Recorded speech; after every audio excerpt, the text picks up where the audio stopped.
Hey, what's going on? I was gonna start this video on a sad note, but I realized that nobody likes to watch sad stuff, right? We would rather be happy, we would rather be entertained, and most importantly, we would rather be informed about what it is that's going on. So I'm gonna start this with actually a question.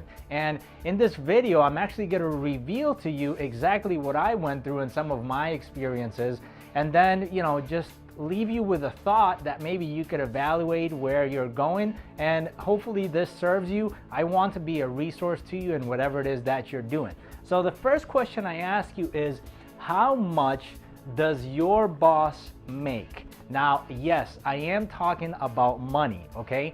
How much money does your boss make? Whether it's on a monthly basis, whether it's on an annual basis, whatever the number is, how much, go ahead and ask them. I know that sometimes we're afraid to ask, how much do you make? Oh, wow, you make $20 an hour, you make $50 an hour, or you made $100,000 last year, or you made $200,000. Ask them, they'll share with you. And why is it that you want to ask them? Well, I want for you to find out how much they make, but most importantly, find out how long did it take your boss. So how long did it take them? Now, if you're working in a professional career, we know, myself being a college graduate, I know that you have to go to a minimum of 4 years of schooling. There might be some licensing that you have to get through to work in whatever it is that you're working. And then it might take you 10, 20 years or even longer than that in your career to get the experiences to make what your bosses make.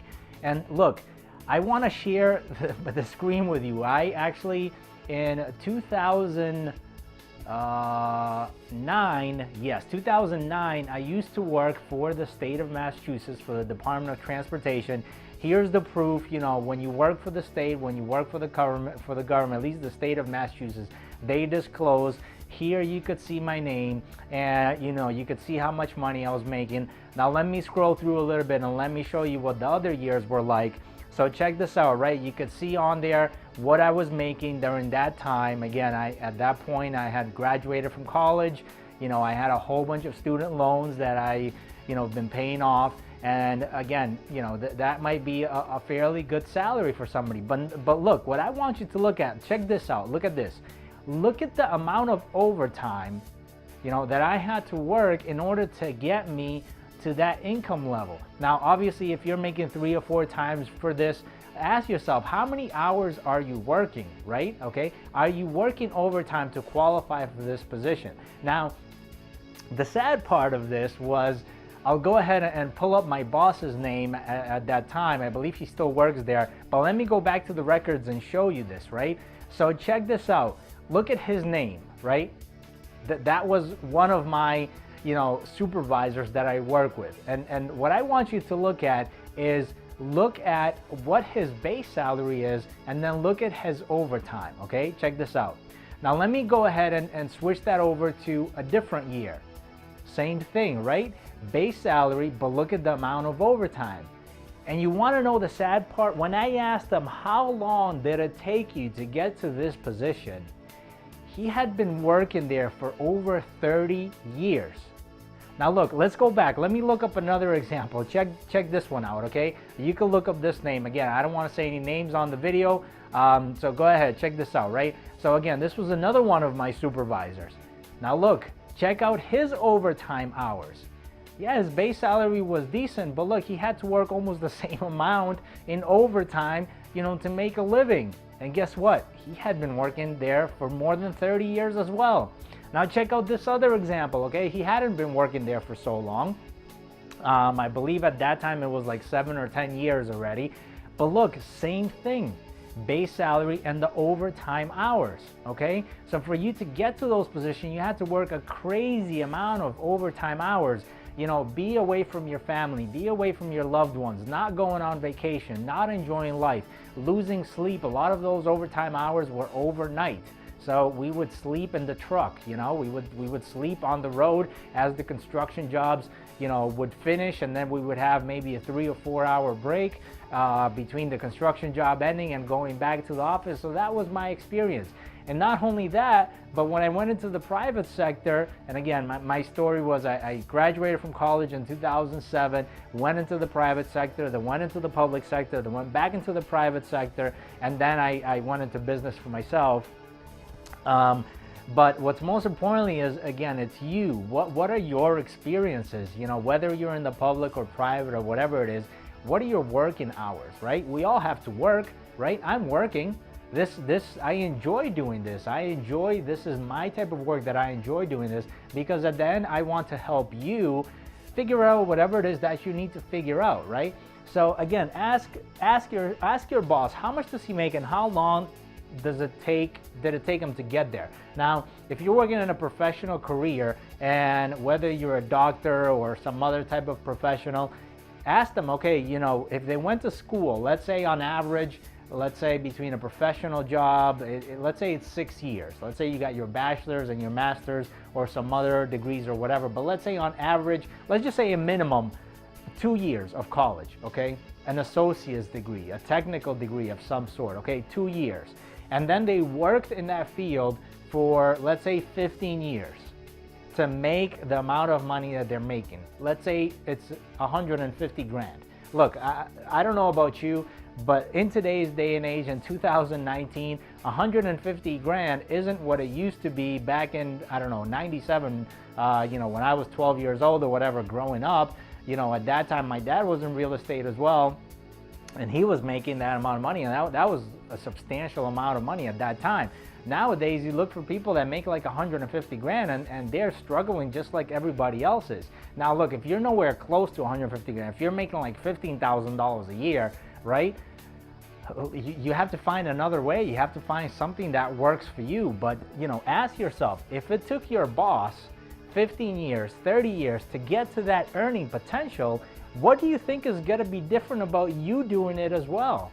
I mean, tell me. You're working for the same company, so you might have a supervisor. That supervisor might be in direct supervision by somebody else. Then that guy reports to, the chief technical officer, the chief financial officer. Then that guy reports to the CEO. The CEO reports to the board, all that stuff, right? How long is it going to take you to climb that corporate ladder or whatever structure it is that you do? And maybe you're working for a family-owned business. Maybe you're working for a sole proprietor where it's just you and your boss and you're helping him out, right?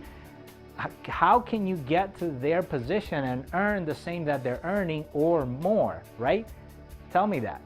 And again, how long will it take you? If it took them 10 years or 15 years or whatever the scenario is, why do you think that it's gonna take you 10 months? I mean, I was asking myself these questions and I was so frustrated because, again, I did everything that was told to me, right? I went to college, I got that degree, I got a whole bunch of student debt loans and all this stuff, and then it was hard to even find a job, and the job that I was finding, some of them were paying less than some of these guys working construction labor jobs on the street.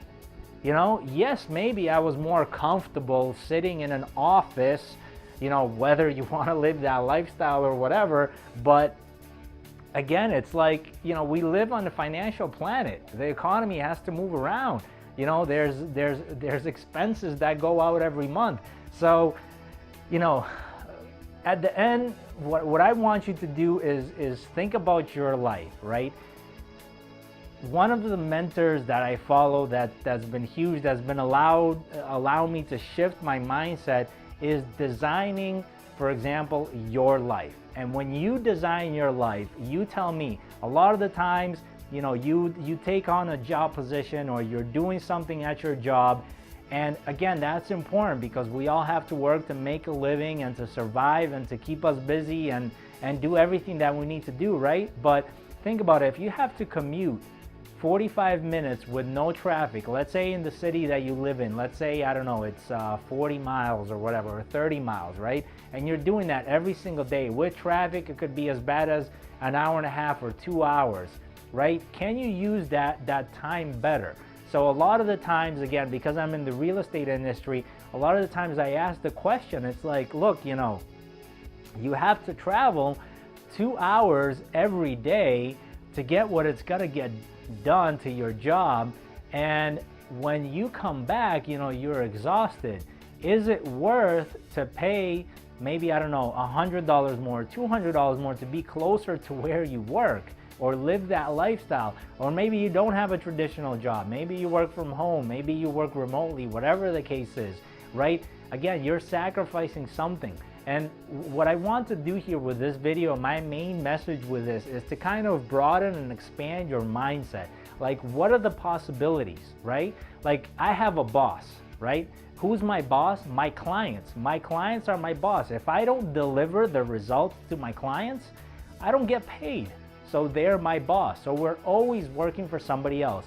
If you're a business owner, don't tell me you don't have a job, okay? Because your job is the responsibility to deliver those products, to deliver those services to your customers, and, you know, maintain your employees or your subcontractors or whoever you have working for you. So yes, you do have a job. Each one of us have a job function, okay? But again, most importantly, you know, it's about thinking, it's about changing your mindset, right? Changing your mindset on why do you work, or why do you do what it is that you're going to do. The people that are, you know, supervising you, the people that are leading you, what situation they're in, how long did it take them to be in that situation, and isn't gonna take you the same time? Do you have to follow that same route in order to get there? Look, I believe that there's a better way, okay? And I'm not here to sell you anything. I don't wanna promote anything or nothing like that, but I believe that there's a better way. You have to find what that way is to you. If this video has been helpful for you, go ahead and share it with someone. Again, just ask yourself these 3 questions. Maybe you start here. How long will it take you? What is your life plan? You know, do you have a 5-year plan? Do you have a 10-year plan? How long is it going to take you? And then go back here and evaluate, how much does your boss currently make, your supervisor, whatever you want to call him. And then ask yourself, how long did it take that person to get there? You know, and then finally, how long will it take you? So hopefully this serves you well. Continue having an awesome day. I want to be a resource. I want to help you here with whatever information that I can. But most importantly, I know that you can be absolutely successful. I know that everyone can be absolutely successful. Sometimes we just need to switch up a little bit of the activities that we are involved in, and you can get it done. Have an awesome day, and I'll see you on here next time.